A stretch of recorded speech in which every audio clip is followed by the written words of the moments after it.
en día son... Perdón, espera que se está grabando. En marzo, esto fue entonces en enero del 2005, no hace sí, 2005, no hace tanto, hace poco más de 15 años. En marzo del 2005 ya hicimos la primera puesta en servicio de una terminal de GNL en aguas profundas, ¿sí?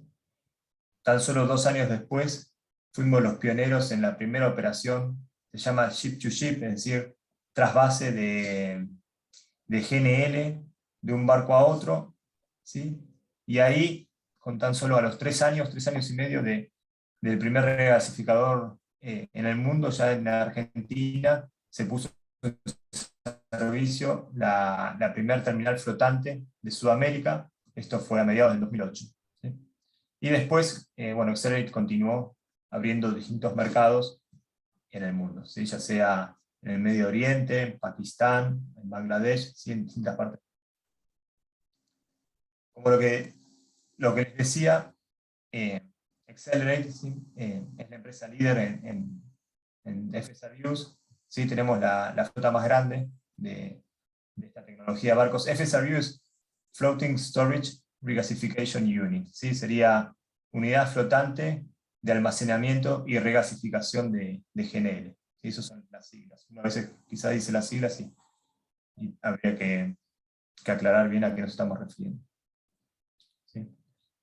Estos barcos también, como han trabajado en distintos terminales, tienen la capacidad, la versatilidad para adaptarse a las características de estas distintas terminales. ¿Sí? Ya, quizás voy a temas más específicos, pero es la forma en que se conecta el barco con el sistema que está, ya sea en tierra o si es una boya en aguas profundas, ¿no? Entonces tenemos una versatilidad bastante importante. Proveemos servicios portuarios o nos asociamos con empresas de primer nivel para servicios portuarios. Realizamos el gerenciamiento de nuestra tripulación nosotros mismos. Esto es también capaz un tema puntual para lo que es terminales, lo que es barcos, pero es un punto importante, es decir, nosotros gerenciamos nuestros barcos. Como les decía, hemos realizado la mayor cantidad de transferencias ship to ship, ¿sí? Y hemos sido los pioneros en esta tecnología. Y también, un poco lo que decía Salvador, comercializamos GNL. ¿Sí? Entonces, comercialización de GNL y charteo, que es el alquiler de nuestros barcos. Tenemos actualmente una flota de 10 barcos regasificadores, 10 FSRUs. Sí, les paso a contar un poco. Está el Excelsior y el Excellence. ¿Sí? Estos dos barcos, junto al Summit LNG, estos 3 barcos son barcos hermanos, ¿sí? de las mismas características, tienen una capacidad de almacenamiento de casi 140.000 metros cúbicos de GNL. ¿Sí? Si uno lo quiere pasar el GNL, ¿sí? rápidamente a gas natural, lo tiene que multiplicar por 600.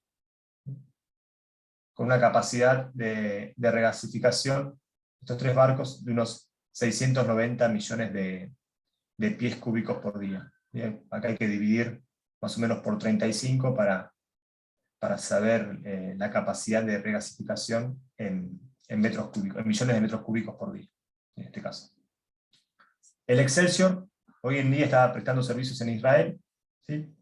En Israel, por ejemplo, lo que se hace es el barco presta servicios garantizando el suministro que también da un pozo local. Entonces, para que siempre haya una especie de suministro flat, ¿sí? permanente, constante, está el barco ahí como garantía, ¿no? Entonces, si por algún tema, por algún mantenimiento, por alguna otra cuestión particular, la producción de los pozos, del yacimiento, perdón, en Israel está disminuyendo, nuestro barco hace las veces para mantener una demanda constante. Este barco, el Excelsior, estuvo en Bahía Blanca, ¿sí? Fue el primero, estuvo en Argentina, fue el primero que vino para Bahía Blanca, así que en Argentina lo conocemos. Y bueno, después el otro barco es el Excellence. Este barco, el Excellence, está en Bangladesh hoy en día, también estuvo en Bahía Blanca, ¿sí? el Summit LNG, este también está en Bangladesh. Bueno, este no vino para Bahía Blanca, pero este está en Bangladesh. Después tenemos otros barcos de mayor tamaño, ¿sí? Que son el Explorer, el Express, el Exquisite, el Expedient y el Exemplar, ¿sí? Estos barcos tienen un almacenamiento de 150.900 metros cúbicos de GNL, ¿sí? Y distintas capacidades de regasificación, ¿sí? Ya sea que van desde los 600 millones de metros cúbicos día, ¿sí? hasta el 1.000 millones de metros cúbicos por día, de pies cúbicos, perdón, por día de gas natural, ¿sí? El Explorer también estuvo en Argentina, en Bahía Blanca, lo mismo que el Express. El Explorer hoy en día está en Dubái, el Express en Abu Dhabi, el Exquisite también pasó por Argentina, por Bahía Blanca, está en Pakistán. Este barco, por ejemplo, el Exquisite, es uno de los barcos que tienen mayor operación, mayor exigencia operativa, yo creo que en el mundo. ¿Sí? Es un barco que está las 24 horas, los 7 días de la semana regasificando lo máximo posible, ¿sí? El suministro de gas natural para Pakistán es muy importante y este barco es imprescindible para ellos, ¿sí? Así que tiene un nivel de exigencia muy alto. Hay tripulantes argentinos trabajando allá. La ingeniera en automatización, por ejemplo. El Expedient, que es el barco que hoy en día está en Escobar, en la terminal que tenemos en Escobar. ¿Sí? El Exemplar también estuvo en Escobar, estuvo en Bahía Blanca, fue el barco que vino el año pasado a Bahía Blanca. ¿Sí? El Experience y el Excelerate Sequoia ya son barcos aún más grandes, ¿sí? Tienen una capacidad de 173.400 metros cúbicos de GNL de almacenamiento, ¿sí? Y hoy en día estos dos barcos también por suerte los tenemos en la región, ¿sí? El Experience está en Río, ¿sí? Llegó en el 2014 a Río para garantizar el suministro de gas natural especialmente para asegurarse el suministro durante el Mundial, que no hubiera ningún problema durante el Mundial, ¿sí? Y también este barco es el que batió el récord de inyección de gas natural, ¿sí? Se llegó a inyectar 30 millones de metros cúbicos por día, ¿sí? en Río. Así que para los que hoy en día, no sé, la demanda hoy en día en Argentina debe estar en el invierno, bueno, tiene picos, pero capaz en el invierno está promedio, en los meses de invierno que está a 140 millones de metros cúbicos aproximadamente, tienen picos más altos, pero para darnos una idea, ¿no? 140 millones de metros cúbicos, en el verano el promedio debe estar alrededor de los 100 millones de metros cúbicos, ¿no? Este barco, el Experience, por ejemplo, tiene una capacidad de inyección de 30 millones de metros cúbicos, ¿no? Casi entre un tercio y un cuarto de lo que se demanda en Argentina muchas veces. Y el Sequoia es el barco más nuevo, del 2019, también está prestando servicios en Brasil, en la bahía, en San Salvador, en Bahía. Bueno, nada, acá un poco lo que les contaba, los distintos lugares donde tenemos servicios de regasificación. ¿Sí? Bueno, bien, yendo a la región, ¿sí? Tenemos la terminal de GNL de Bahía Blanca. Esta terminal, como les contaba, entró en operación en el 2008 y tuvo una operación ininterrumpida hasta octubre del 2018. En octubre del 2018 se decidió que no se requería más, estaban con la producción alta en vaca muerta, el sistema no requería más en esos momentos tener dos barcos regasificadores y como si no se requería más uno en Bahía Blanca. Como les contaba, fue la primera terminal de este tipo en Sudamérica. La capacidad máxima de regasificación es de 17 millones de metros cúbicos por día. ¿Sí? Y en 2021, ¿sí? Fuimos adjudicados nuevamente para prestar servicios durante el invierno. Entonces, durante el invierno del 2021 fue requerido tener un segundo barco exclusivamente para cubrir el pico del invierno.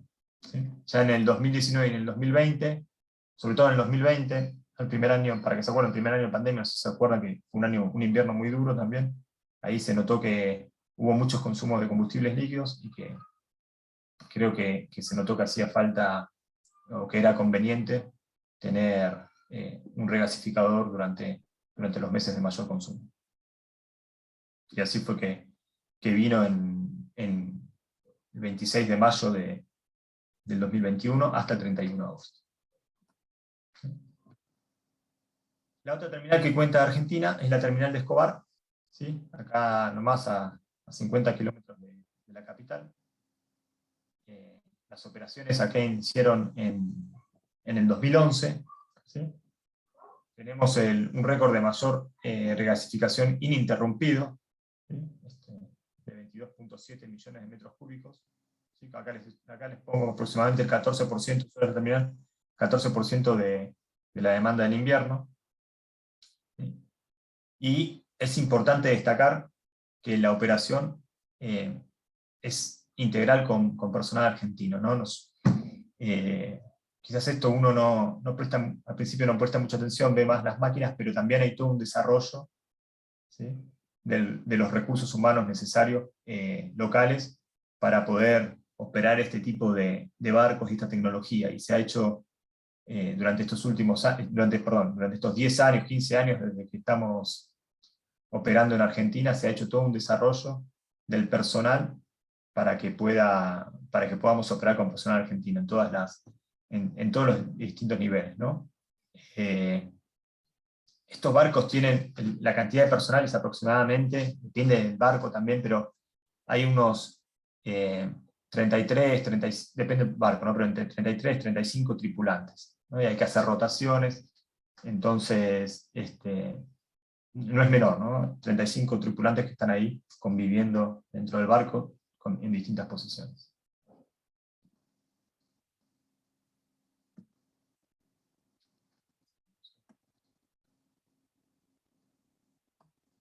Acá les quería mostrar un video, ¿sí? Quizás lo hacemos un poco más corto, pero este es un video de la terminal Escobar. ¿Sí? Bueno, este es el barco regasificador, ¿sí? El Starview que les decía antes. ¿Sí? Este es el otro barco, el Carrier se les dice, o el barco que viene con el cargamento de GNL. ¿Sí? Por acá, no sé si lo ven, pero están conectados estos dos a través de unas mangueras, ¿sí? Donde se realiza la transferencia de un barco a otro, ¿sí? La transferencia de GNL de un barco a otro. Aquí lo que vemos es, este es un brazo de descarga, ¿sí? High pressure ram, se dice un brazo de alta presión. A través de este brazo ya pasa el gas natural regasificado, ¿sí? Y se conecta con los gasoductos, ¿sí? Que después se conecta al sistema troncal. Bueno, este se llama jetty, donde está amarrado. Y lo que se ha hecho aquí, ¿sí ven? Es como que se le comió un pedazo de tierra, ¿sí? Se llama pocket, ¿sí? Se hace una especie de una forma de bolsillo, un pocket, para que la circulación naval no sea interrumpida mientras se hacen estos servicios de trasvase, ¿sí? Acá por ahí se pasa el GNL. Bueno, este barco obviamente es el que está amarrado, ¿sí? En Escobares está amarrado los 365 días del año, salvo cuando hay que hacer alguna operación de dragado. Vamos a avanzar un poco más. Bueno, vamos a ver si toco después. Capaz. Bueno. Pero bueno, la idea es mostrarles un poco cómo está ubicado y cómo no interfiere la circulación del resto de los barcos. Sí, acá tenemos otra panorámica de la operación, la STS, Ship to Ship. Y acá vemos la traza, ¿sí? Del gasoducto, que luego se conecta con el con el gasoducto troncal. Acá están las salas de operaciones de la terminal.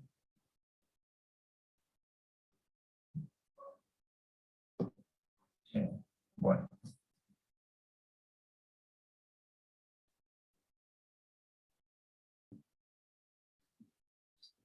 Perfecto, sigamos.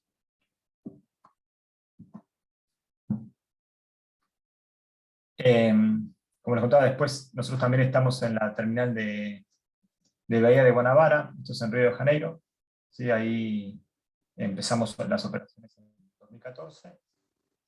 En verdad habíamos empezado un poco antes, en el 2012, para una solución temporal, una solución puente, y en 2014 se llegó el barco que fue definitivo, el Experience. Federico, acércate al micrófono porque se te corta el sonido, por favor. Ah, perdón, ¿ahí está mejor? Sí, ahí va mejor, sí. Bien, lo que les decía, esta terminal tiene la mayor capacidad de regasificación en el mundo, 30 millones de metros cúbicos por día. ¿Sí? Es fundamental, y fue fundamental, sobre todo el año pasado con la sequía en Brasil, para el correcto balance energético. ¿Sí? Y bueno, en este caso Petrobras cuenta con otras terminales y podíamos ir de una terminal a la otra. ¿Sí? Tenemos la flexibilidad de movernos de una terminal a la otra, de distintas regiones dentro de Brasil según los requisitos de la demanda. Por último, la otra terminal en Brasil es la de Bahía de Salvador. Ahí estamos operando nosotros integralmente en la terminal desde diciembre del año pasado. Tiene una capacidad de regasificación de 20 millones de metros cúbicos, y también es crítico acá el servicio, ¿sí? Para todo lo que es el noroeste, todo lo que es el suministro de gas natural en el noreste de Brasil. En este caso particular, y es un poco hacia donde está yendo el mercado del GNL en gran escala, nosotros brindamos un servicio completo. ¿Sí? Nosotros vendemos la molécula de gas natural. ¿Sí? Entonces, nos hacemos cargo de salir a comprar el GNL en estado líquido, tener el barco regasificador amarrado, nos hacemos cargo de la operación de la terminal y de regasificar para vendérselo al cliente final como molécula de gas natural, ¿sí? Como si fuésemos cualquier otro comercializador o un productor de gas natural acá en Argentina. ¿Sí? Es un servicio íntegro y hacia esa modalidad está virando el mercado hoy en día. Bueno, siendo un poco más específico de Argentina, ¿sí?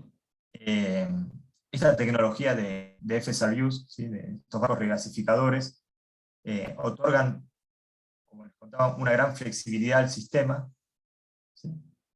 Pero también son utilizados como garantía. ¿Sí? Es decir, uno sabe que, obviamente, si el barco tiene GNL almacenado, en cualquier momento rápidamente puede empezar a regasificar, ¿sí? Y enviar altos volúmenes de gas natural en puntos específicos de la demanda, ¿no? Como es, por ejemplo, Escobar, si es un nodo crítico. También sirven para cubrir picos de demanda durante el invierno. El GNL, ¿sí? Ha sido siempre, bueno, ahora estamos en una coyuntura, pero siempre ha sido la alternativa más económica a los combustibles líquidos, ¿sí? Para satisfacer una demanda insatisfecha. ¿Sí? Y es muy interesante el desarrollo de las terminales de GNL para cubrir demandas quizás estacionales donde se necesita aún optimizar la infraestructura.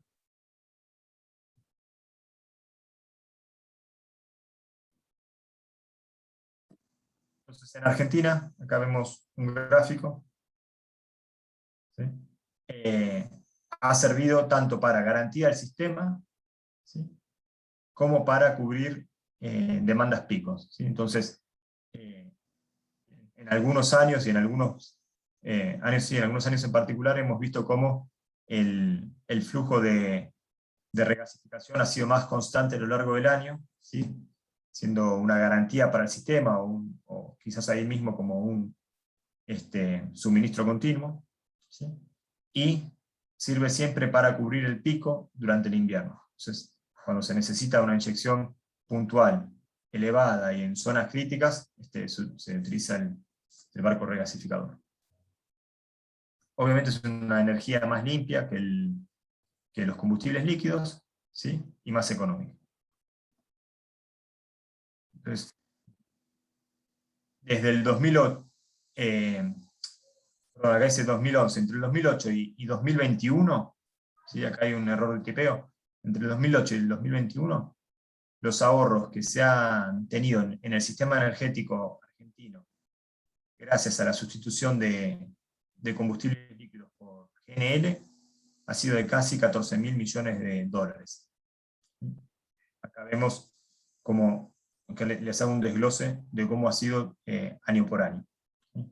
Y esto obviamente se debe gracias a la diferencia que ha existido entre el precio del GNL, ¿sí? Que es la curva que vemos pintada en azul, y el precio de los combustibles líquidos, ¿sí? Del gasoil en este caso, que es la curva pintada en amarillo.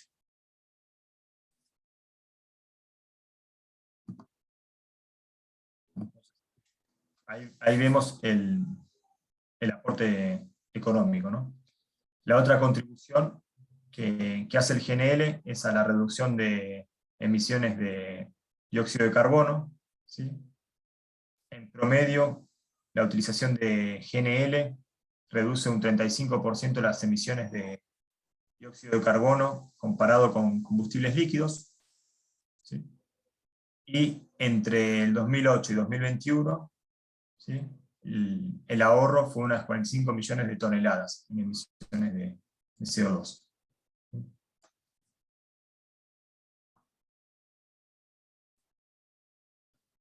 Entonces, ¿cuáles son las utilizaciones que tiene hoy en día, o que le vemos nosotros hoy en día al GNL para el sistema argentino?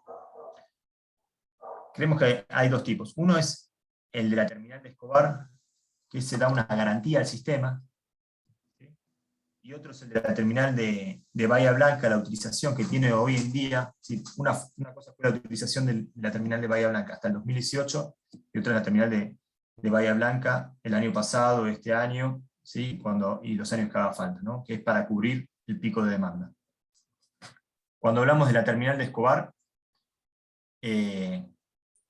como les decía, el F-Service está los 365 días del año conectado al sistema, ¿sí?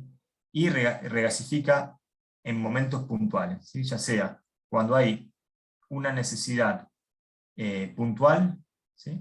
Como cuando hay mayor demanda. Por ejemplo, ¿qué quiero decir con esto? Hoy en día,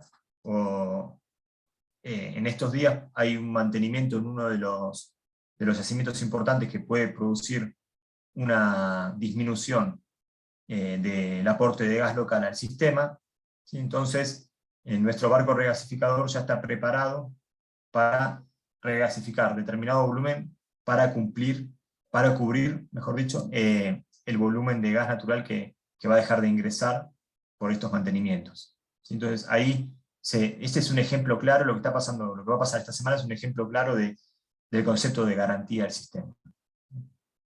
Bueno, también mejora la presión, yo ya lo venía diciendo, en un nodo clave, ¿sí? Escobar es a 50 kilómetros del mayor nodo de consumo en Argentina, y genera oportunidades para el desarrollo de GNL a baja escala. Tener un barco todo el año amarrado, si es como tener un tanque de unos 150.000, en este caso 150.000 metros cúbicos de GNL, eso te permite desarrollar otros negocios de menor escala a lo largo del año. Y como les decía, la terminal de Bahía Blanca es hoy en día, su función principal es para cubrir el pico de demanda en el invierno, en Argentina se da en el invierno. ¿Esto que ayuda? El reemplazo de combustibles líquidos, y también a mejorar el sistema de transporte de gas natural, ¿no?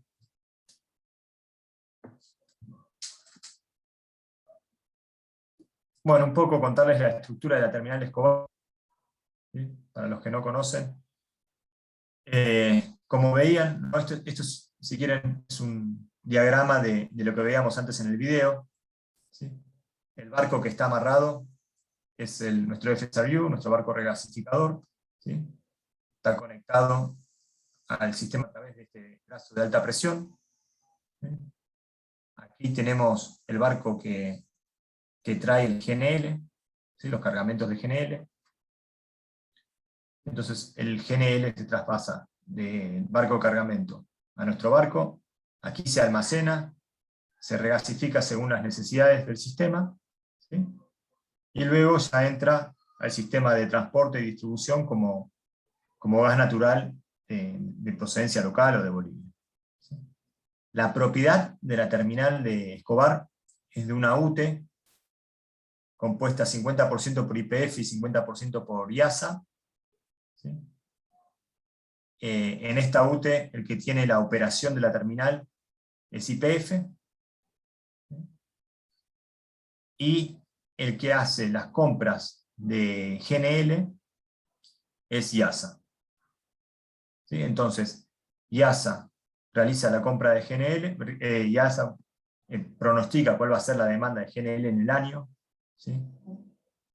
Junto con la Secretaría de Energía, ¿no? Realizan las compras de cargamentos que se requieren en base a esos estudios, nos informan a nosotros cuáles serían las potenciales fechas de llegada de los cargamentos, nosotros organizamos la operación de trasvase, mantenemos el cargamento almacenado, y a medida que IASA requiere nominaciones de gas natural, YPF nos va informando a nosotros dicho requerimiento de IASA. Y nosotros vamos regasificando según los requerimientos. Ese es el funcionamiento típico. Como les decía, nosotros acá no estamos comprando GNL, sino que prestamos los servicios de almacenamiento y regasificación. Algunas características de suministro. Las compras en Argentina son spot, ¿sí? Son compras, licitaciones puntuales que saca IASA todos los años, en distintos momentos del año, ¿sí? ¿Qué quiero decir con que es spot? Es que no tienen contratos a largo plazo, ¿sí? No tienen compromisos de compra de volúmenes a largo plazo. Entonces, año a año, de acuerdo a cómo ve que viene la demanda, va realizando distintas compras.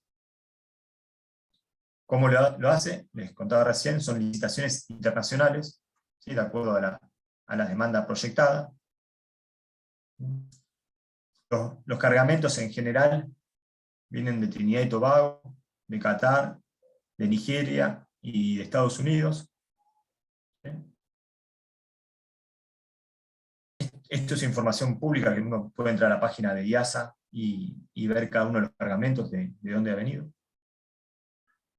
O de dónde viene. Una vez que se realizan las licitaciones, con un poco de paciencia, luego cargan los resultados y se ven de dónde van a venir los barcos.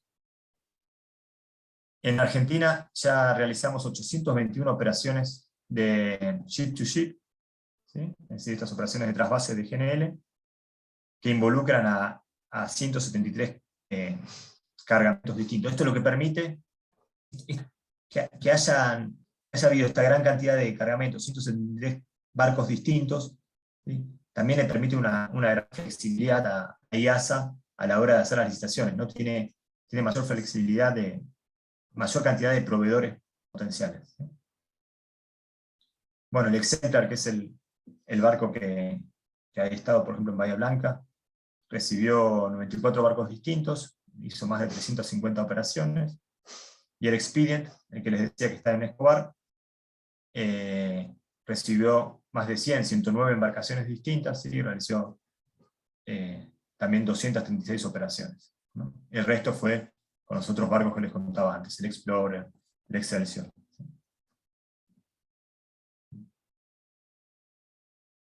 Acá vemos un poco cómo fueron desde el 2008 al 2021 las operaciones de ship to ship, cómo fue evolucionando. Entonces, bueno, vemos en el 2008 eran menores, quizás eran más puntuales durante el invierno, ¿sí? Después en el 2011 ya empezaron a crecer con la aparición de Escobar, ¿sí? Se llegó al récord de haber recibido 106 cargamentos en el 2013, ¿sí? Y en el 2021, el año pasado, recibimos 26 cargamentos. 14 en Bahía Blanca y unos 42 en Escobar. En Bahía Blanca en total ya se han recibido 321 cargamentos desde el 2008 y en Escobar unos 500.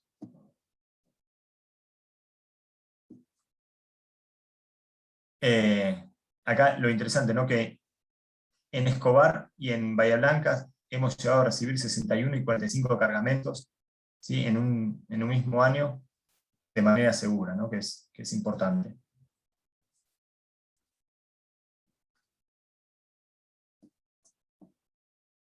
En este slide lo que le quería mostrar es un poco la evolución de las inyecciones, ¿sí? de GNL a lo largo de los últimos 10-12 años. ¿Sí? Y vemos, ¿sí? si ustedes notan Bahía Blanca, que es el área azul, ¿sí? Era como más constante al comienzo, y luego empezó a ser más puntual, ¿sí? Durante los meses de invierno. ¿Sí? Entregas más puntuales durante los meses de invierno. ¿Sí? En el 2019-2020 no tuvo entregas, en el 2021 tuvo entregas de vuelta. ¿Sí? Y también podemos ver un poco el aporte al sistema, ¿sí? Que entre las dos terminales han superado, en algunos casos, los 35 millones de metros cúbicos por día, ¿no? ¿Sí? Vemos un poco ahí la relevancia que tiene para el sistema, estas dos terminales.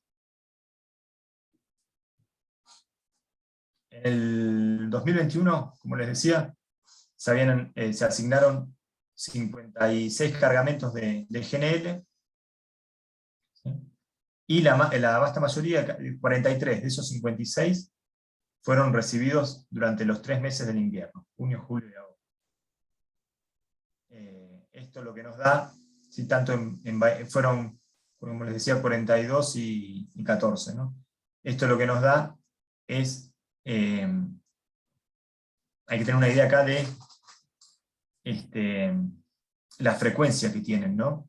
Estamos recibiendo quizás en Escobar un cargamento cada 3 días, ¿sí? de GNL, es decir, cada 3 días recibimos un barco distinto, y eso muestra un poco la exigencia de la operación. Por eso cuando les decía que la cantidad que hemos realizado en algunos años, más de 100 operaciones de manera segura, eso es lo importante, ¿no? Realizarlo bien y de manera segura, ¿no? Por la alta exigencia que tiene. En Bahía Blanca el año pasado recibimos 14, el récord había sido, como les marco acá, 18. Acá tenemos un poco lo que recién estaba diciendo. El año pasado, durante los meses de junio, julio y agosto, ¿sí? Se recibió el récord de embarcaciones, se recibieron 30 barcos, es decir, en prácticamente 90 días se recibieron 30 barcos, un ratio de un barco cada 3 días. Y en Bahía Blanca, es decir, alcanzamos el récord ese año, el año pasado. Y en Bahía Blanca el récord fue de 18 operaciones, es decir, unas 5 más que las que terminamos recibiendo en el 2021. ¿Sí? Se podría llegar a recibir un poco más. Sí, hemos demostrado que se puede llegar a recibir un poco más. Acá también, antes de pasar al siguiente slide, hay un tema, es que por el dragado, en Escobar, los barcos no vienen a plena capacidad, los barcos con GNL. Entonces, por ejemplo, un barco de 150.000 metros cúbicos tiene que venir con una carga máxima de alrededor de unos 95.000 metros cúbicos, quizás un poquito más, pero en el orden de unos 95.000 metros cúbicos. No pueden venir con carga completa. ¿Sí? En Bahía Blanca, Por el contrario, sí, los barcos, ya hay barcos de 130.000, 140.000 metros cúbicos de GNL que llegan, ¿sí? Entonces, eso hace que la frecuencia de llegada de barcos a Escobar sea también mayor, ¿no? Porque no pueden venir con carga completa. Esta era la estimación que se hacía a fines del año pasado, ¿sí? para el consumo de GNL o de combustibles líquidos durante el 2022. ¿Sí? ¿Y qué tenía en cuenta esta estimación que realizamos a fines del 2021? El plan gas, ¿sí? Todos saben el plan gas, es decir, la oferta local gracias al plan gas.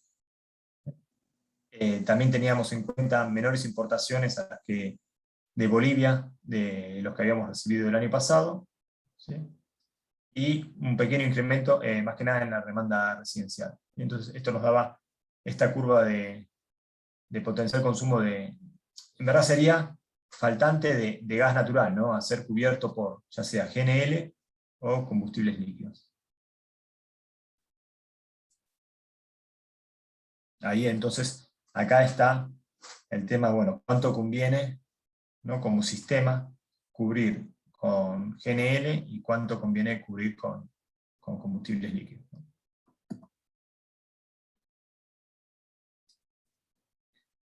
En este slide vemos una semana típica de invierno, ¿sí? Del 2020, y cómo fue un poco la operación del barco de Escobar, ¿no? Entonces vamos viendo los distintos suministros. El suministro de la cuenca norte, ¿sí? Que es bastante flat, siempre alrededor de los 3,5 millones de metros cúbicos. ¿Sí? La cuenca, perdón, veamos primero la demanda, ¿no? La demanda empezó en 126 millones de metros cúbicos, ¿sí? Llegó en 2 días, 3 días, a 152, 160 millones de metros cúbicos, 165, 170, ¿no? Fue creciendo rápidamente. Y vemos la respuesta de las distintas cuencas, ¿no? El norte fue aportando siempre alrededor de 3,5 millones de metros cúbicos por día, ¿sí? Neuquén fue también incrementando un poco su suministro, pasó de 57 millones, después se estabilizó en los 65, 70 millones de metros cúbicos por día. ¿Sí? La cuenca austral tuvo bastante flat en 32 millones de metros cúbicos. Bolivia, en este caso, en el 2020 pudo aportar bastante comparado a lo que aportó el año pasado, pudo pasar de 16 millones a 19 millones de metros cúbicos día, casi 20. ¿Sí? Y como el barco regasificador que estaba en 16 millones pasó rápidamente a aportar 22 millones de metros cúbicos, ¿no? Entonces, un poco el cubrimiento, ¿sí? La flexibilidad, el cubrimiento del pico y la flexibilidad que otorga el barco, ¿no? Y también vemos acá cuál fue el consumo de combustibles líquidos, la diferencia. Teníamos sin consumir, estos días de mayor demanda, tuvimos que consumir alrededor de 20 y por qué no hasta 30 millones de metros cúbicos equivalentes a gas natural en combustibles líquidos. ¿Sí? En este caso, o en este año, no estaba Bahía Blanca. ¿Sí? Si uno supone que estaba Bahía Blanca, que puede aportar hasta 17 millones de metros cúbicos, este volumen hubiese sido inferior. Y hablando de la operatoria, ¿no? Cómo hay que hacer las dos cosas en paralelo. Hay que recibir los cargamentos, ¿sí? Acá, perdón, los cargamentos de GNL, y acá lo estoy marcando en amarillo, y a la vez estar en capacidades récords de regasificación. ¿Sí? Entonces, estos rectángulos en amarillo marcan los días que estamos haciendo la operación de ship to ship, ¿sí? Y acá vamos viendo cuál es el volumen regasificado. Por último, acá abajo les pongo cuál era el stock de GNL que tenía el barco. ¿Sí? Entonces 97.000 metros cúbicos de GNL, y regasificó 21 millones, se quedó en 63.000, acá regasificó 22 millones de metros cúbicos, pero bueno, fue recibiendo otro cargamento, de, no sé, otros 90.000 metros cúbicos de GNL, y acá se va viendo cómo fluctúa el stock de GNL, ¿no? Y toda la programación que hay que tener. Y a la vez ser capaces de estar haciendo un récord, ¿sí? Que justo ese día se hizo el récord de mayor regasificación en Escobar, de 22,8 millones de metros cúbicos por día. ¿Sí? En el día se inyectaron 22,1 millones de metros cúbicos. ¿Sí? Este es el pico que tuvo el envío del barco, ¿no? 22,8 en un momento dado. Si uno hace la integral, la sumatoria durante todo el día, termina dando 22,1. Terminó dando ese día 22,1. Y a la vez que se hacía el récord, se estaba recibiendo un cargamento. Que los cargamentos, quizás la duración del ship to ship es alrededor de 30 horas. ¿Sí? Entonces, piense que tenemos uno cada 3 días, pero a la vez un día y medio prácticamente se consume la relación de la acción de recibir el cargamento. Entonces, prácticamente terminas de recibir un cargamento y ya está viniendo el otro barco. Se está haciendo uno y se está aproximando el otro. Es prácticamente constante. Bueno, y acá lo que les quería contar también es un poco el desarrollo que vimos del GNL, ¿sí? A futuro. ¿Cuáles son las expectativas que nosotros vemos para el GNL en el futuro? Entonces, tres grandes drivers, ¿no? Uno que es una mayor utilización de las terminales que hoy en día tenemos, ¿sí? Tratar de optimizar el factor de utilización de estas terminales, es decir, tratar de que distribuir los costos de la terminal a lo largo de todo el año, ¿sí? que puedan estar regasificando, siendo utilizadas, no necesariamente regasificando, pero sí siendo utilizadas durante todo el año, ¿sí? Distribución de costos fijos, digamos. Después todo lo que es el desarrollo del GNL a baja escala, ¿sí?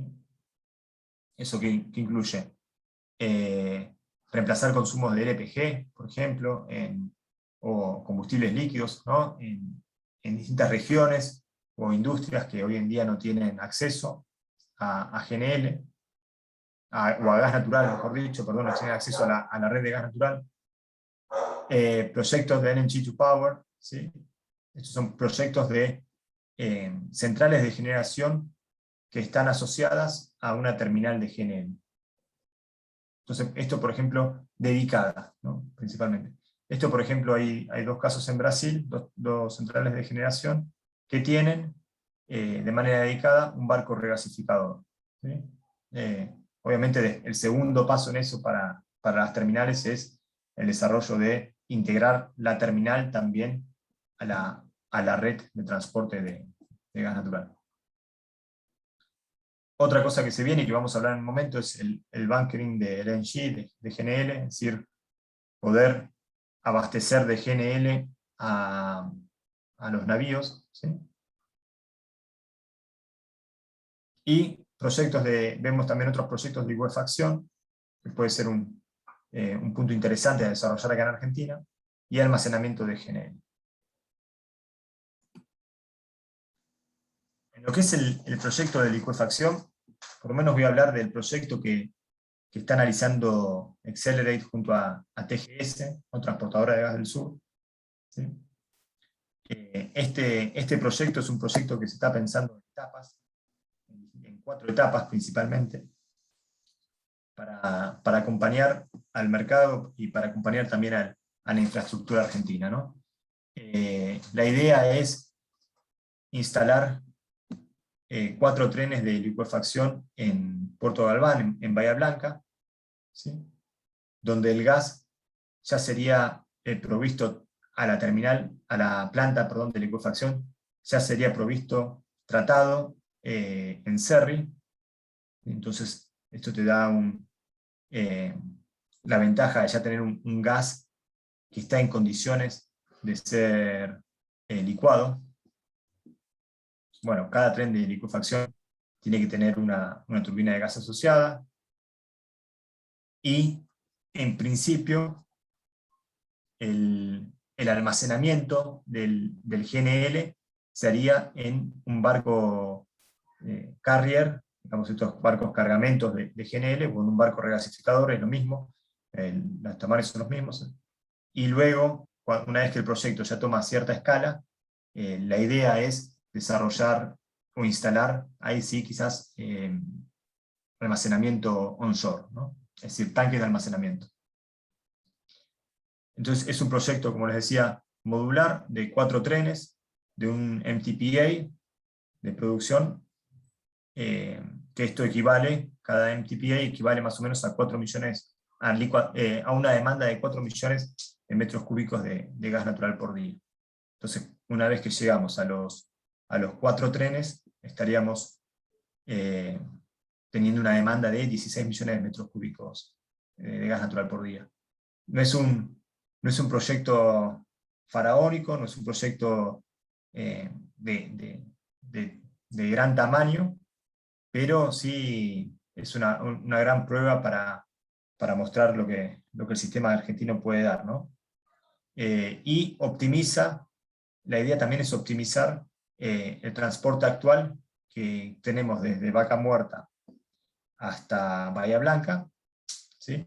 Y luego, a medida que van creciendo los trenes y a medida que se va desarrollando, que se irá desarrollando el sistema con las nuevas ampliaciones en el gasoducto, y poder ir utilizando esa capacidad incremental que se va a dar desde Vaca Muerta, ¿no? Es una salida que le vemos a la producción de Vaca Muerta.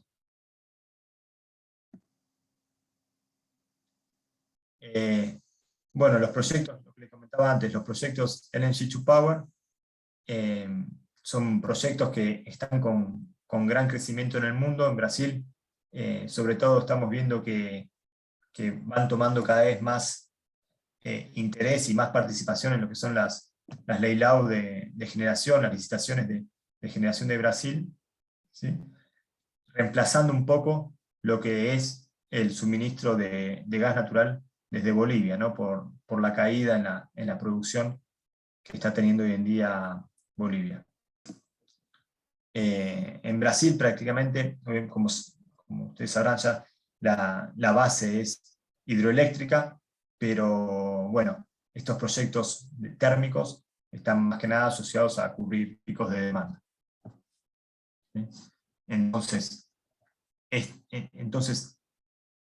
esto, como verán ustedes, está en sintonía con la flexibilidad que te da este tipo de solución de GNL, ¿no? de barcos flotantes.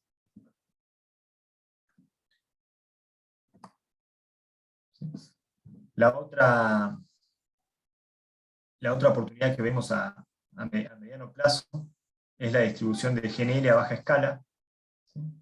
Esto puede ser por barcos o por camiones. Acá vemos una configuración de distribución de baja escala por barcos, ¿sí? Donde acá tenemos en nuestro FSRU, ¿sí? Acá tenemos el barco, que, como se dice, que también puede ser un FSRU, un barco cargamento, y al lado otro barco de menor escala, donde se pueden hacer operaciones de trasvase de GNL. Entonces, este barco de menor escala puede luego salir de la terminal e ir río arriba, no sé, ya sea por el Paraná, ¿sí? Si estamos hablando de Escobar, o por el Amazonas, por ejemplo, si estamos hablando en Brasil.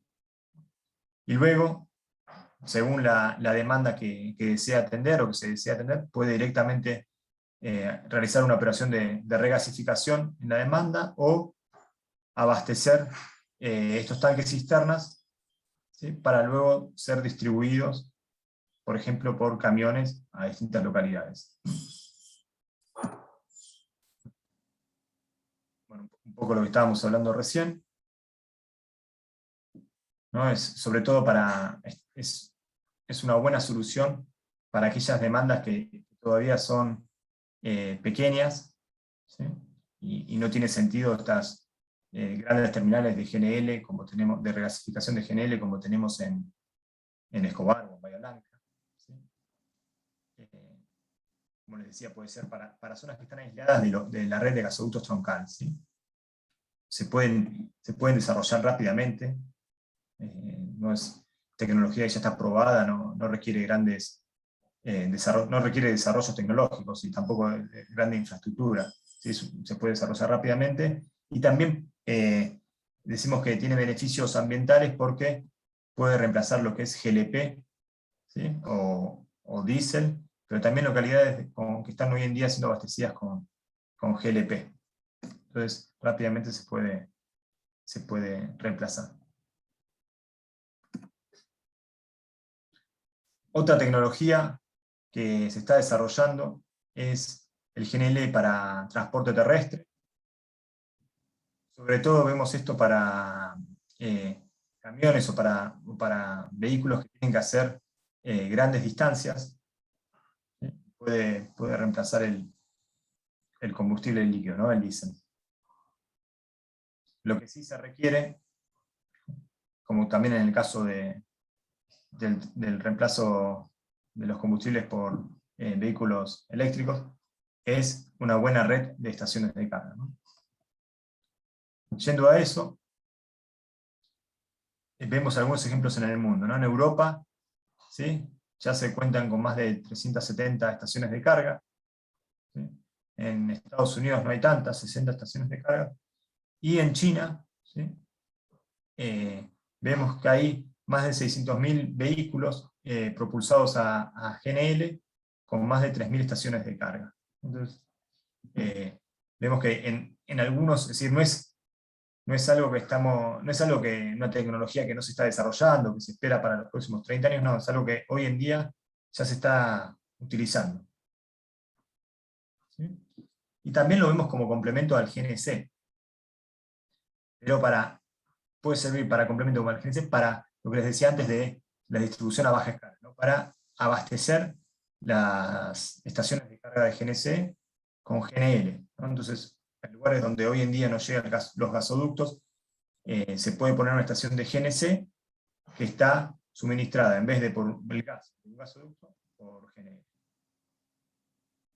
Se regasifica ahí mismo y se comprime para ser entregada en los vehículos. El GNL en transporte fluvial, ¿sí? Es lo que antes les decía el bunkering de GNL. ¿Sí?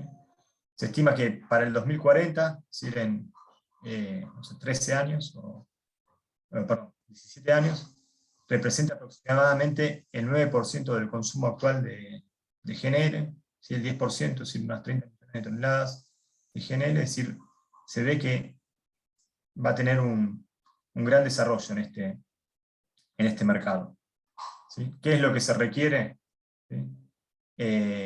Obviamente, que haya mayores puntos de abastecimiento de GNL, ¿sí? en distintos puntos del mundo, ¿no? Entonces, es importante o es ideal que en Argentina se convierta en un hub para el abastecimiento de GNL a estas grandes embarcaciones, ¿no?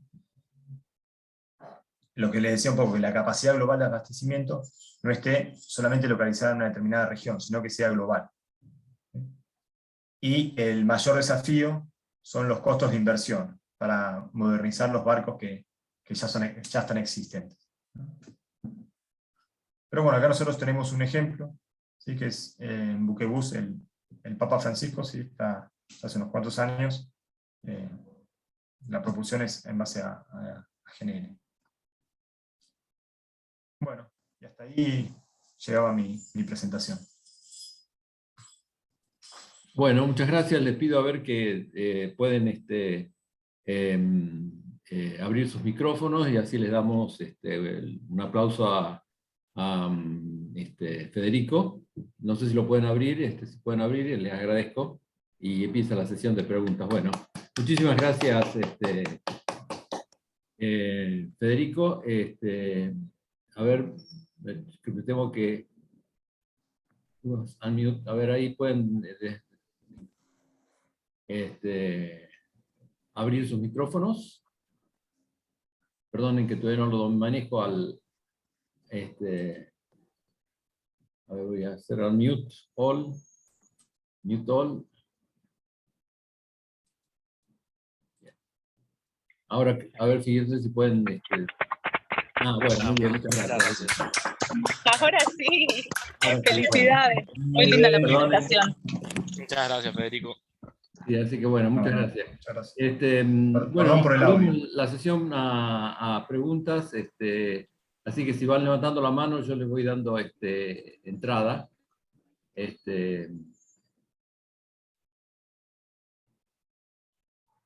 Bueno, mientras van preparándose, yo te hago una pregunta, Federico, como para ir abriendo la charla. Claramente hay mucha energía también en el frío, ¿no? Es decir, que ustedes traen con los barcos de LNG. ¿Hay algún proyecto en que se pueda aprovechar ese frío, por ejemplo, para usarlo en alguna aplicación? Concretamente, es decir, el frío ustedes tienen que calentarlo, o sea que usan gas probablemente para calentar y gasificar el gas licuado. O sea, de que estás perdiendo ahí energía en partida doble. Por otro lado, hay muchas aplicaciones donde uno puede aprovechar el frío mismo y ya sea hacer un circuito de refrigeración para, por ejemplo, un frigorífico ubicado en la adyacencia o cosas por el estilo. ¿Hay algún proyecto de ese tipo, de ese aprovechamiento?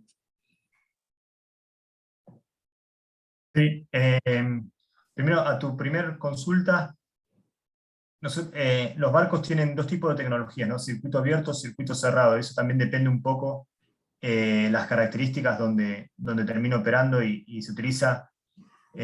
Muchas veces también se puede utilizar el agua misma para precalentar o para llevar a temperatura más ambiente el GNL. Entonces ahí se trata de reducir la utilización de combustibles para el calentamiento del GNL. Respecto a la utilización del frío en otras aplicaciones, por lo menos lo que nosotros estamos viendo, nosotros no lo hacemos, ya estamos en terminales que capaz están a kilómetros de distancia de la costa, ¿no? El caso de Argentina, justo los dos estamos en la costa, pero quizás no estamos cerca de industrias donde requieran el frío, o si no, tampoco no es un tema sinceramente, lo hayamos analizado o que yo esté al tanto de que se haya analizado. Pero quizás tenga que ser o pueda ser analizado cuando vemos esto un poco más del reemplazo del GLP por GNL, ¿no? a baja o a mediana escala en industrias, que eso sí, por ejemplo, hay frigoríficos que yo sé acá en Argentina, ¿no? Que ya están reemplazando GLP, o que han reemplazado GLP por GNL. Entonces ahí quizás se puede, yendo al caso, justo dijiste frigorífico y justo sé de un caso de un frigorífico que reemplazó GLP por GNL. Quizás ahí sí se puede hacer alguna optimización. Que yo sepa, Salvador, no hay nada, pero me puedo estar equivocando. Gracias. Sebastián levantó la mano, no sé si seguís con las preguntas. Sí, bueno, aprovecho, después la bajé porque me dio un poco de vergüenza, porque la verdad que la presentación fue excelente, Federico, un montón de información y de esperanza, porque realmente es algo de lo que por ahí uno habla sin el conocimiento que vos tenés, pero es evidente que hay una oportunidad, digamos, para lo que es pequeña, mediana escala en poblaciones aisladas. Argentina tiene varias ciudades que se abastecen a GLP y es una logística complicada e incluso es ambientalmente complicado, es todo complicado. Claro que con las tarifas que tienen subsidiadas no hay un modelo económico sencillo para hacer ese pasaje. El día que se le eliminen los subsidios posiblemente sea evidente la dominancia del GNL, pero un poco lo que me gustaría es saber más o menos cuáles son los costos a mediana escala. ¿Ustedes tienen alguna actualización de lo que son costos del pasaje de estado gaseoso a líquido para lo que es mediana escala? En dólares por millón de BTU, digo, ¿no? Sí, mirá, vos diste, tocaste un punto bastante importante que es el tema logístico, ¿no? Eh, y es algo que capaz no se mira tanto, pero en lo que te puede resolver logísticamente tener GNL comparado con GLP puede ser muy importante, sobre todo en localidades que hoy en día están aisladas y que quizás en el invierno se dificulta mucho el acceso, ¿no? Y es decir, mismo con camiones es muy difícil el acceso. Entonces, poder llevar, poder tener la menor cantidad de frecuencia de esos camiones, obtener el mayor almacenamiento, perdón, de energía para los meses de invierno, puede ser crítico. Respecto a lo que son los costos, te soy sincero, varía mucho, depende de cada caso, pero te digo la verdad, los que hemos analizado nosotros no son costos altos, lo que capaz incide mucho es la logística. Para mí ahí el punto clave es la logística. Hay otra mano levantada ahí de No sé Lautaro. si te respondí, pero... Sí, está muy claro porque este hecho de que vos multiplicás por 600, o sea que es una relación de 600-1 con el gas, es impresionante, digamos, es muy evidente, ¿no? Pero bueno, es muy difícil también cuando tenés un esquema con subsidios, cómo entrar con donde hay una ventaja evidente, pero tenés que repensar todo el esquema de subsidios.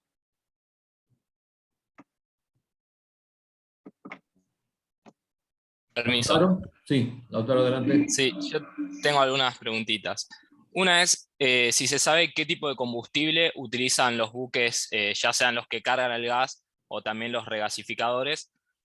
¿Por qué? Porque yo tengo anotado, dijiste, el GNL consume o reduce las emisiones en un 35% respecto de los combustibles líquidos.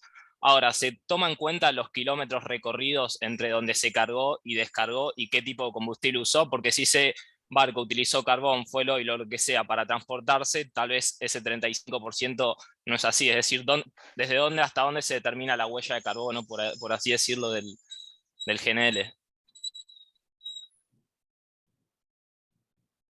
Gracias, Lautaro. Ese 35% no está contemplando el consumo en la logística de los barcos de GNC, de los carriers. Sin embargo, ahí, si querés, hay dos puntos, ¿no? Vos necesitas logística para traer GNL y también necesitas logística para traer diésel.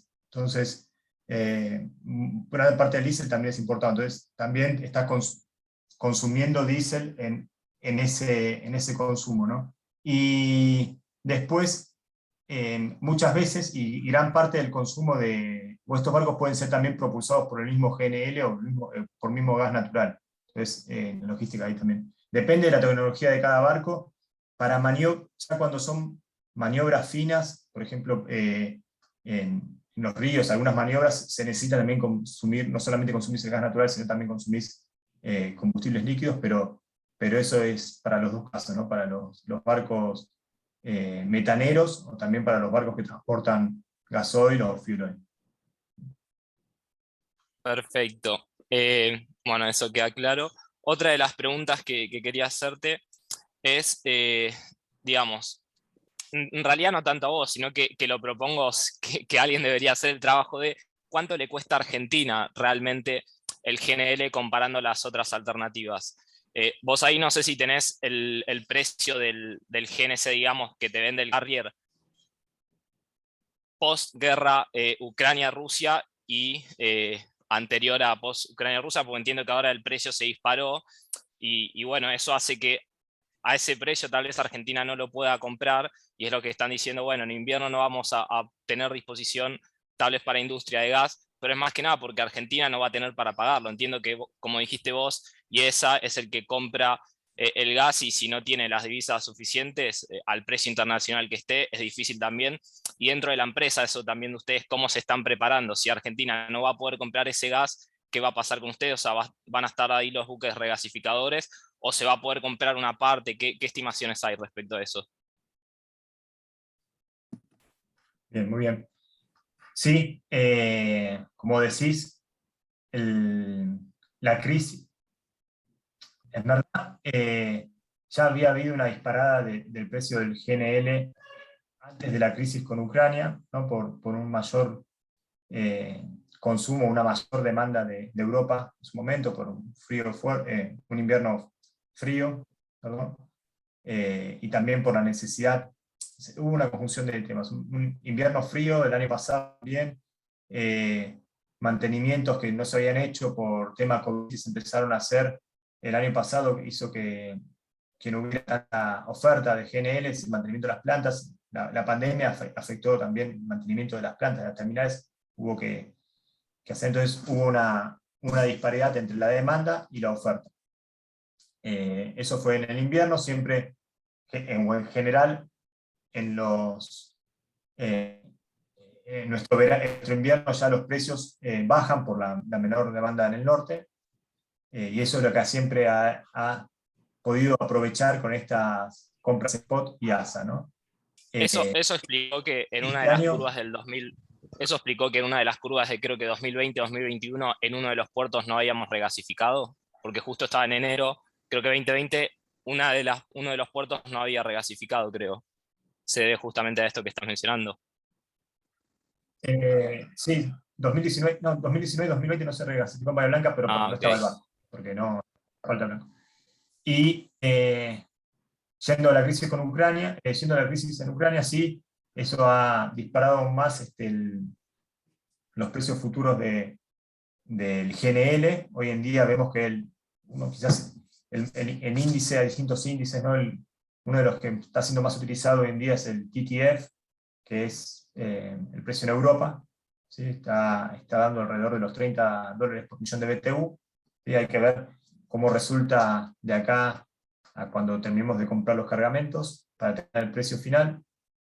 Obviamente eso impacta, ¿no? El precio termina impactando en la cantidad de GNL o creo yo, tampoco estoy en IASA o no estoy en Secretaría de Energía como para tomar la decisión, pero creo que termina impactando en el volumen a comprar.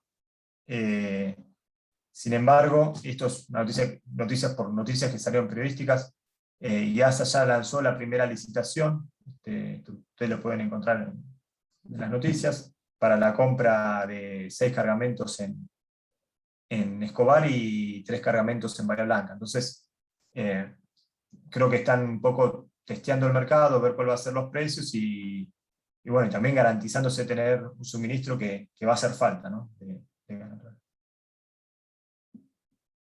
Muchas gracias.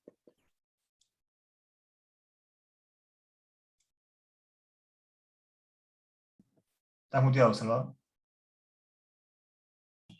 Si hay otra pregunta, levante la mano, o aquí levantó la mano. Emerson. Hola, sí, ¿qué tal, Salvador? ¿Qué tal? Bien, hay una consulta, viendo también lo que habías apuntado vos sobre el tema de uso del frío, que ya está directamente en el fluido.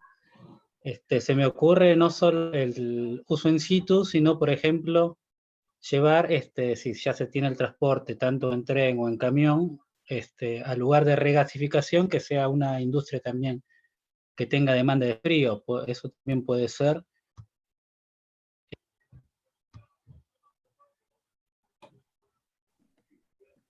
Creo que es un poco el ejemplo que daba Salvador del frigorífico, ¿no?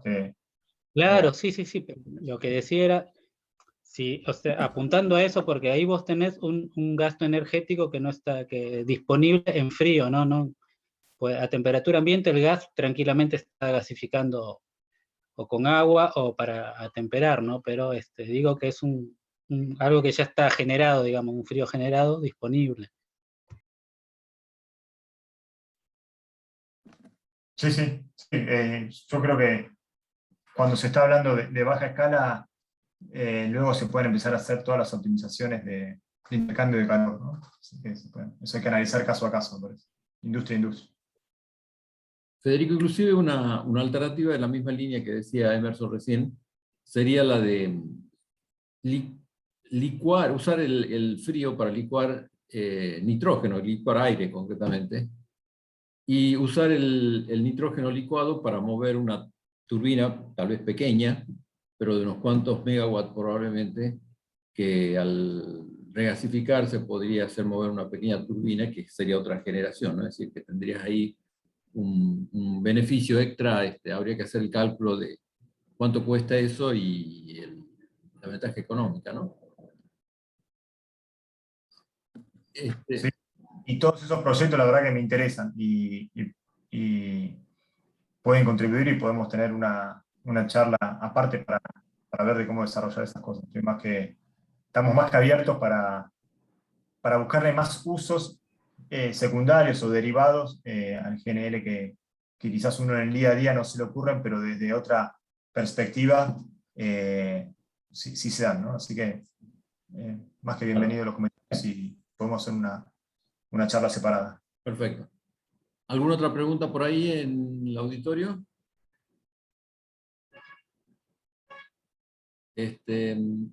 Una última pregunta te hago mientras va empezando la gente del auditorio. Otra pregunta quizás. Claramente en esta situación de conflicto que hay, el mercado potencial natural del GNL es Europa, concretamente, digamos. Estamos al punto que en algún momento alguien cierre una llave y gran parte del este de Europa se quede sin gas. En ese evento, digamos, el sistema está preparado para responder. Sé que todavía Alemania no tiene suficientes plantas, inclusive creo que no tenía ninguna planta de regasificación, digamos, pero la demanda sería justamente este tipo de solución que vos describes para Argentina, ¿no? ¿Se ha pensado en esa contingencia, digamos, qué pasaría? Estos eventos son todos muy recientes, ¿no? Sí, por ejemplo, sé que se están pensando en algunas alternativas de plantas de regasificación en Europa. Bueno, Alemania ahora está reactivando 2 proyectos que tenía ahí en carpeta y los está empezando a estudiar nuevamente. Y hay otros países que también están analizando alternativas para terminales de regasificación. Todos los que yo escuché y todos los que he leído involucran regasificación flotante, ¿no? Con barcos flotantes, ¿no? Por lo menos por el momento no he escuchado ninguno que involucre alguna terminal onshore. Por ejemplo, un ejemplo que todos, o que muchos debemos conocer, es la GNL Quinteros, ¿no? en Chile, ¿no? Que es una terminal onshore. Todos están apuntando a este tipo de soluciones que son más rápidas, requieren menos capital y son más flexibles. Y tiro una pequeña idea al respecto. Seguramente hay aquí en el auditorio gente más conocedora y sabia que yo seguro. Esta circunstancia, digamos, de la potencial demanda de Europa de gas y sobre todo gas natural licuado, ¿no sería la oportunidad ideal para que Argentina pueda desarrollar su infraestructura y, digamos, concretamente negociar con Alemania, digamos, hagan el gasoducto al puerto, ustedes se llevan el 50%, el 60% del gas, lo que fuese, y desarrollar así los recursos de Vaca Muerta, digamos. Si no lo desarrollamos en los próximos 20 años, ese gas va a tener valor cero, digamos, posterior a eso, porque seguramente la misma transición energética lo va a volver obsoleto. Y en este momento, en esta ventana de tiempo, la podemos monetizar, digamos, ¿no? Sacarle el provecho. ¿Eso lo ves vos como viable, como posible? ¿Una alternativa o alguno Sí, no sé si me preguntás a la audiencia o si me preguntás a mí a la audiencia y a vos en particular. particularmente. Nosotros, como decía, estamos analizando un proyecto de licuefacción, ¿no? Junto a TGS, a situarse en Bahía Blanca. Creo que es una buena, creo que es la salida, o una muy buena salida para la potencial producción que tiene Vaca Muerta, que necesitamos monetizar esos recursos en el mediano plazo, en 20 años, y y creo fuerte en eso, ¿no? Se tiene que dar un marco regulatorio que garantice, que favorezca la inversión y que garantice la continuidad de las exportaciones es decir, los compromisos contractuales. Ahí Sebastián tiene algún comentario. Sebastián. Sí, no, la verdad que me encantó la propuesta que hiciste, Salvador, porque yo la vengo tuiteando, esta idea de que, bueno, se cae de Maduro, que es una oportunidad. Digo yo, ¿por qué Alemania no viene a construir una planta de licuefacción, un caño y un contrato de 10 años a un precio razonable en este contexto? Y bueno, para responder eso, bueno, uno primero piensa en un poco el tema de la seguridad jurídica, mejor dicho, la falta de seguridad jurídica, pero también me gustaría saber de qué niveles de inversión estamos hablando, tanto si uno se pone el sombrero del exportador, ¿no? En caso que tiene que hacer una planta y un ducto para licuar el gas, y también quería saber qué magnitud de inversión para un país que poner un barco gestionando. Sí, ahí depende, ahí, Sebastián, la magnitud de la inversión va a depender también en gran medida de qué es lo que se tenga que hacer, ¿no? Entonces, plantas de licuefacción, como la que proponíamos nosotros, en distintas etapas, ¿no? Pueden utilizar ya, por ejemplo, el gas pretratado en Cerri, ¿no? Si vos quizás no tenés o no pasas por Cerri, ya necesitas agregar una planta de tratamiento antes de empezar a licuar. Entonces ya estás hablando de otros montos. Pero sí, depende de la capacidad de la planta, estamos hablando de miles de millones de dólares, ¿no? Depende de la capacidad también de licuefacción de la planta. Sí, no son inversiones para nada menores. Pero si uno piensa que con el gasoducto que está parado en el Nord Stream 2, que según decían el precio fue 11.000 millones de dólares, y está parado, un gasoducto de Vaca Muerta a Bahía Blanca estaban hablando de 2.000 millones de dólares. O sea, de que es casi el vuelto, digamos, y una planta tal vez otros 2.000 millones de dólares, es casi claro, no sé la misma cantidad de gas que puede llevar, pero son inversiones que en un mercado internacional parecerían modestas, 4.000 millones de dólares, 5.000 millones de dólares. Para nosotros es mucho, pero si uno piensa que una inversión así no la tenemos que pagar nosotros, justamente esa es la ventaja. La paga el comprador y después se negocia el precio del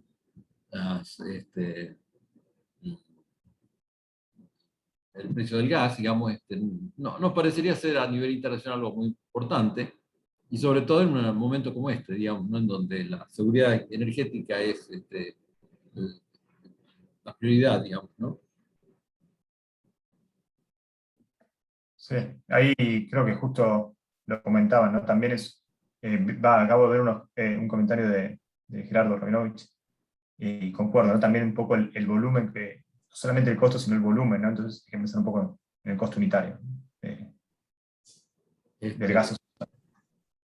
Ahí, bueno, Pero sí, la oportunidad, yendo un poco, la oportunidad está, creo que, como les decía, el GNL, como dije en creo que la presentación, la segunda parte de la presentación fue para mostrar el crecimiento que va a tener la utilización de GNL a nivel mundial y a nivel regional.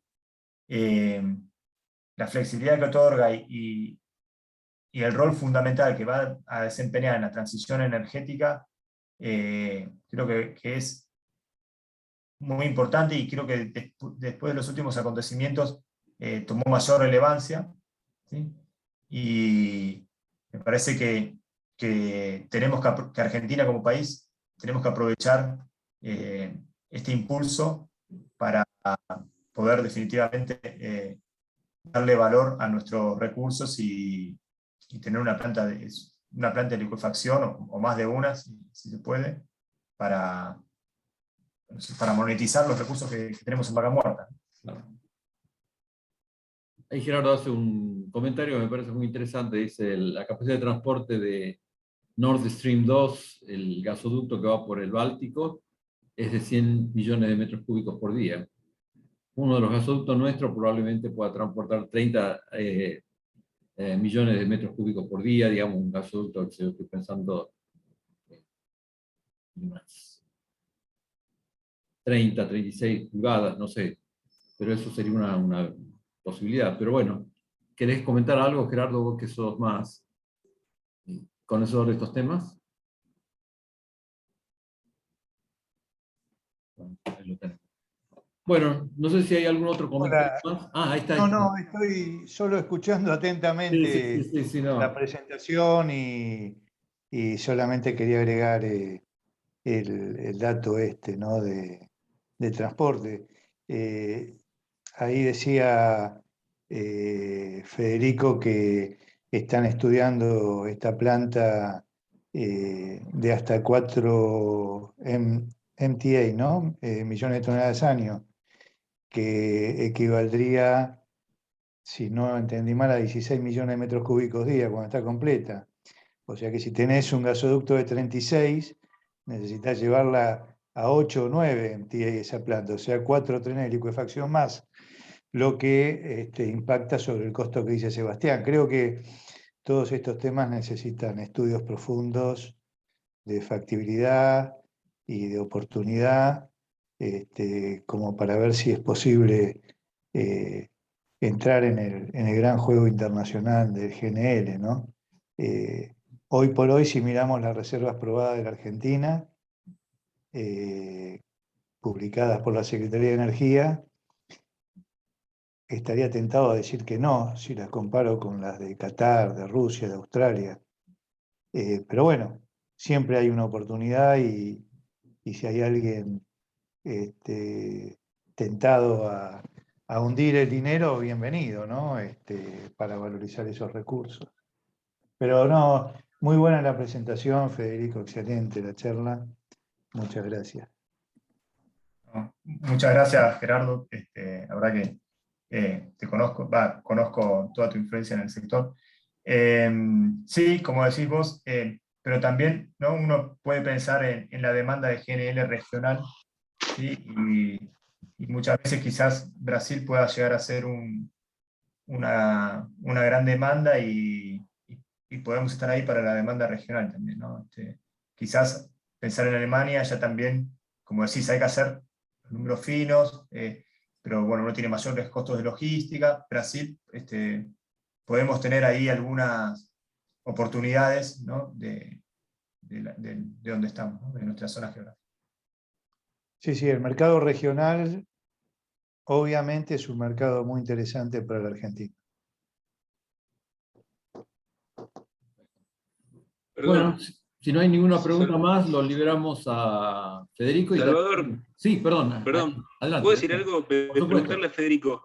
Sí, Antes adelante. había un cierto nivel de distancia, una cierta distancia donde se calculaba que a partir de esa distancia, digamos, era más conveniente el transporte fluvial o fluvio marítimo que el caño, ¿no? Bueno, eso obviamente depende del diámetro del caño, etcétera.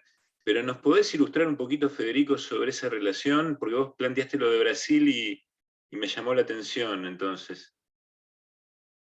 Sí, Sebastián, los números de cuál era la distancia óptima a partir de la cual era más rentable tener GNL, ahora en este momento no lo tengo en la cabeza. Sé que hay un diagrama donde tenés volúmenes y distancias y tenés también distintas, no solamente tenés, ¿cómo se dice? GNL, sino también tenés GNL a gran escala, GNL a baja escala, tenés GNC también compite. Ahora en este momento no recuerdo el diagrama, no puedo buscarlo, lo tengo por ahí, pero están los tres tipos, ¿no? Gas natural por caño, gas natural comprimido y gas natural licuado y gas natural licuado a baja escala o a gran escala. Eso es. Pero eso es también viéndolo porque depende mucho cómo lo ves, ¿no? Si es ahí el tricky, la clave está también en la utilización que le das, porque si al final, si vos lo estás pensando para una utilización del 100% de la capacidad de las dos cosas, te vas a llegar a un resultado. Si en cambio, como estamos viendo, te das cuenta que muchas veces el GNL es más para estar, o depende del mercado, ¿no? Pero el GNL puede ser en algunos mercados para una solución flexible, puntual, pico de demanda, entonces la relación que obtengas es diferente. Entonces ese diagrama, yo lo conozco, no lo recuerdo, pero tampoco, tampoco creo que hay que tener bien en cuenta cuáles son los fundamentos con los que está hecho, ¿no? Entonces, si es una cosa, si es para abastecer, como te decía, Pakistán, que está los 365 días del año, 24 horas funcionando, bueno, ahí hay que hacer un estudio comparativo. Pero otra cosa es si es para Argentina, donde tenés, para Argentina me refiero a Bahía Blanca o para Boston, ¿no? Que en Boston nosotros, aunque parezca Estados Unidos, gran exportador de GNL, en Boston estuvimos enero y febrero con el barco que va a Bahía Blanca, estuvimos en el Exemplar, estuvimos regasificando estos 2 meses de invierno crudo. Entonces, no es tan lineal, bueno, 100 kilómetros, bueno, 1000 kilómetros me conviene en una planta de GNL. No, la cosa es qué utilización le vas a dar al GNL, qué utilización le vas a dar a FSRU, y entonces ahí sí, yo creo que ahí sí vas a poder ver, es caso a caso, porque si no, Sí, sí. estamos en las generalidades y podemos llegar a errores. Gracias. No. Bueno, le damos un aplauso adicional a Federico de agradecimiento y bueno. Muchas gracias. Y bueno, muchas gracias a todos por acompañarnos y los esperamos la próxima semana. Así que bueno, buenas tardes a todos y nos vemos la próxima semana. Muchas gracias. Chao, gracias.